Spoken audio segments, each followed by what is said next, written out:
Alright, okay. Alright guys, it's Jeff. I'm back again. I haven't made a video in quite some time actually, because I haven't been that well, so that's kind of where I've been. So I haven't really been doing my YouTube channel for a while. But I thought I'd come on today because I saw something this morning. It made me a bit angry, to be honest, but wanted to maybe put a bit of context in this on this. So I'm going to talk about a nice light-hearted subject today. I'm going to be talking about concentration camps, most specifically British concentration camps during the Second Boer War.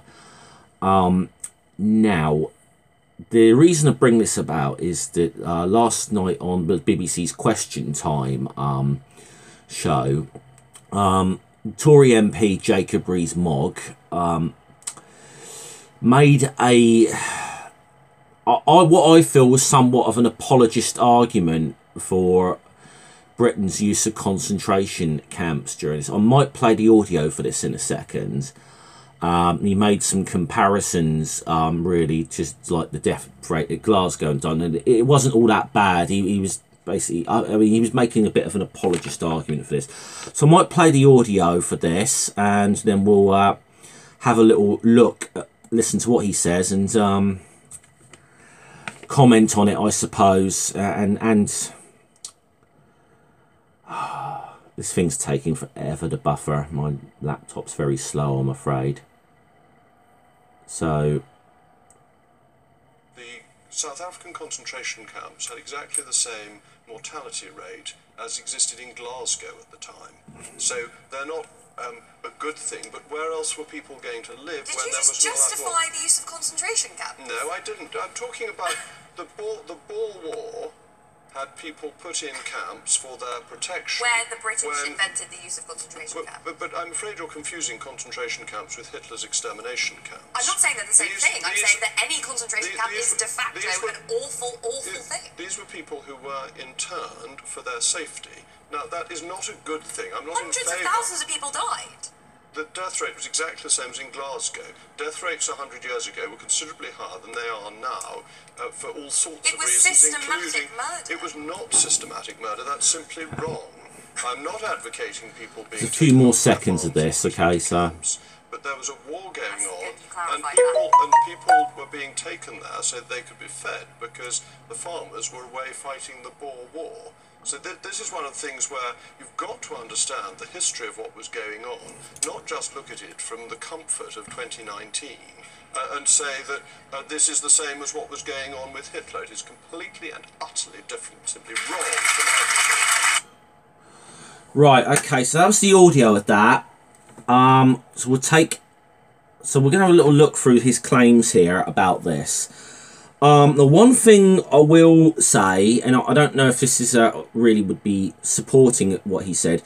Yes, there was a difference in the fact that it wasn't like during the Boer War that Britain was sending people to gas chambers like the extermination camps of Hitler. So I will give him that point. However, the rest of it, I feel, was pretty much an apologism for the British Empire, in my opinion, and I feel it was very bad. It was just bad. I don't know where he's getting his facts from, or whether he's just being willfully ignorant or deliberately dishonest. I don't know. But let's we'll start with what he said about mortality rates in Glasgow. Now, I tried to do a little bit of research upon this and make some comparisons here. Now, we take the Boer War, the amount of people that were put into camps during the Boer War, it was around 115,000.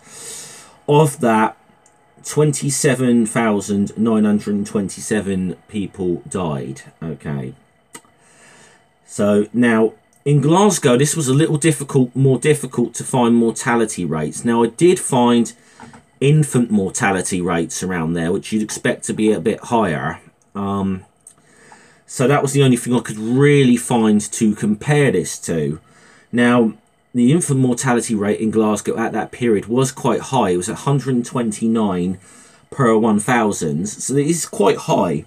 But when doing the maths upon this, okay, here's what I came to the conclusion of. Okay, when I did the maths, the Glasgow infant mortality rate was 13%.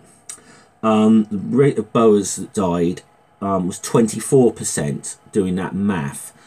And these are rounded off. I mean, it's sort of, to be honest, it was like for 12.9 for Glasgow and like 20, you know, something 23.9, something like that. Now you could say here that, okay, it's not a fair reflection because I'm only taking into account infant mortality rates there in with the Glasgow example he gave them, and I'm, you know, only using the whole population for the Boer War. Now, so what I did find was the amount of children that under the age of 16 that died in the in the concentration camps during the Boer War, which I could find statistics on to try and give it a bit more of a correlation. And that was 24 of the 27,927 deaths in these camps, 24,074 were children. So that makes 21%. So it's still, there is no comparison, I think, there that Jacob Rees-Mogg couldn't even draw between the two. I don't see the, you know, any, I don't really see that being a fair comparison in any way, shape or form. These are the best figures I have to go by, I will admit. They're not perfect, but I still, you know, I'm even trying to be generous with him here. It doesn't seem plausible to make that comparison. But the real point of this is that I feel that that's even bringing up the example of the Glasgow thing is a complete false equivalence fallacy on his part, and which would almost so now would draw me onto the second part of this. What he was effectively saying is, well, they were set up as refugee camps to, you know, provide food and shelter for families. However, now it may have been, it's possible they may have possibly been set up that. However, when Lord Kitchener took over in 1900, he introduced new tactics to break the guerrilla campaign of the Boers in the Second Boer War, and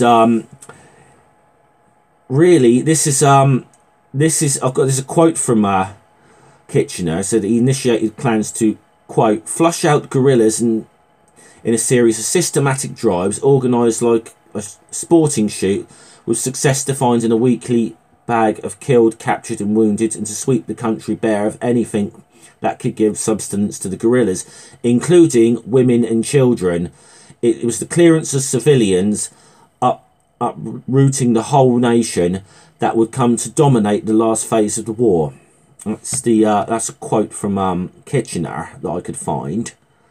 So really, the setting up of these camps, certainly in the eyes of Kitchener, was a tactic designed at winning that war. It was not a humanitarian thing whatsoever, in no way, shape or form. Now, I'll say that in honesty, there was public opinion and political opposition against this policy during that period, and they actually formed a commission to look into this, and it was called the Fawcett Commission, and this was quite interesting because this was a commission that was uniquely an all-women affair. It was headed by a woman called Millicent Fawcett, who was a suffragette and a liberal unionist, but even the kind of conclusions they did draw some, you know, conclusions about the lack of basic sanitation and hygiene within these camps, and although there may have been some improvements after the findings of the Fawcett's Commission, it's, you know, and there was, you know, then the civilians sort of took over, the authorities did take over the camps, it's very clear that as far as Lord Kitchener was concerned, that the life and death of Boer civilians rated as, you know, as a very low priority in terms of his military objectives.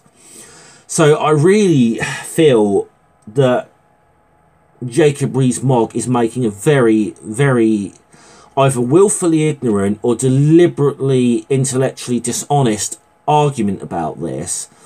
And it is real apologism for what I view as being one of the most shameful episodes in my nation's history.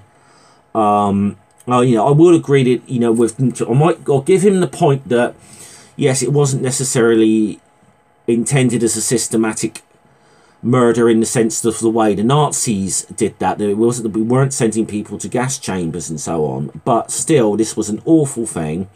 And even though he did sort of say, well, this was awful, he was making an apologist argument for this. And the reason I made this video is I've heard apologism for the British Empire, and there's many things, many crimes that it's committed before, but I've never thought in 2019 that I would hear someone as prominent in the public eye as Jacob Rees-Mogg making that kind of argument in defence of the concentration camps. Now, to give it a bit of background context as well, there has been some discussion in recent weeks over the legacy of Winston Churchill, which is kind of why I think we got onto this discussion, why this discussion was brought up. Now, it's although Churchill you know, was maybe not so necessarily directly involved with setting up these camps, he did actually you know, he did actually defend them and said that they produced the minimum of suffering, despite the fact that almost a quarter of the people that were sent to them died. You know, so that's where perhaps this was brought up, that young Winston Churchill actually defended this and was painting a very rosy picture of something that was quite awful. So that's my take on that. So, no, I never thought I would sit here in 2019, and of all the kind of, you know, apologist arguments for, you know, the history of the British Empire, that we would be that someone would be defending that episode in our nation's history in 2019, because it is an absolutely shameful thing. And if there's not, you know, it's about, certainly I would have thought by now that even people within the British establishment might have started to own their shit on this a bit now, but obviously Jacob Rees-Mogg does not want to own it, doesn't feel we need to own our shit on that at all.